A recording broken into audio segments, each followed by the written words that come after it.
బాపట్ల అద్దంకి పట్టణ శివారులోని చెరువు వద్ద ముగ్గురు మున్సిపాలిటీ ఉద్యోగులు మోటార్ షెడ్లో ఇరుక్కుపోయి ప్రాణాపాయ పరిస్థితిలో ఉన్నారు. అద్దంకి సే సుబ్బరాజు తన సిబ్బందితో చాకచక్యంగా వ్యవహరించి డ్రోన్ ద్వారా పరిస్థితిని పరిశీలించి పడవ ద్వారా వారిని సురక్షితంగా ఒడ్డుకు తీసుకొచ్చారు. ఈ సందర్భంగా జిల్లా ఎస్పీ బి ఉమామహేశ్వర్ మాట్లాడుతూ తక్షణమే స్పందించడం వల్ల ముగ్గురు ఉద్యోగుల ప్రాణాలు ఉన్నట్లు తెలిపారు. మరియు సీఐ ఆరాధ్యుల సుబ్బరాజు మరియు సిబ్బందిని ప్రత్యేకంగా అభినందించారు.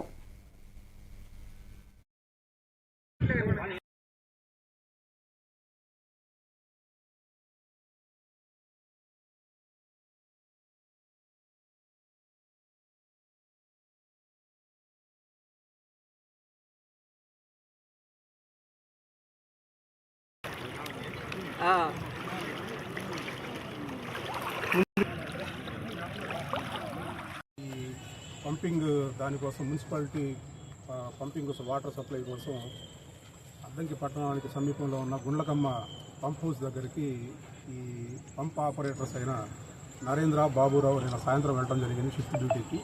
అక్కడ రాత్రి దాకా పవర్ కట్ లేకపోవడంతో జనరేటర్ ఆన్ చేసి వాటర్ పంప్ చేయడం జరిగింది. అట్లాగే ఉదయానికి వాళ్ళు షిఫ్ట్ డ్యూటీ దిగాలి. వాళ్ళు దిగే టయానికి షిఫ్ట్ ఆపరేటర్గా వేరే అతను శివదుర్గ గారి అతను థర్డ్ పర్సన్ కూడా వచ్చారు.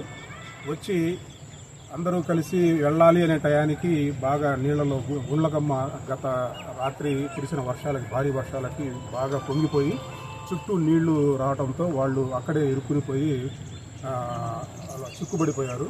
ఈ విషయం వాళ్ళు ఫోన్ ద్వారా మన పోలీస్ అధికారులకి తర్వాత మున్సిపల్ కమిషనర్ గారికి తెలియజేయడంతో అందరూ కూడా కోఆర్డినేషన్గా కన్సర్న్డ్ పోలీస్ డిపార్ట్మెంట్కి తర్వాత fisheries department fire department municipal office తర్వాత సంబంధిత రెవెన్యూ ఆఫీసర్స్ అట్లాగే స్పెషల్ ఆఫీసర్ గారు అందరికి కూడా తెలియజేయడంతో అందరూ కూడా వాళ్ళని రెస్క్యూ చేయడం కోసం ఒక లోకల్గా ఉన్న ఒక ఫిషర్మెన్ కమ్యూనిటీకి చెందిన ఒక బోట్ని పంపించడం జరిగింది.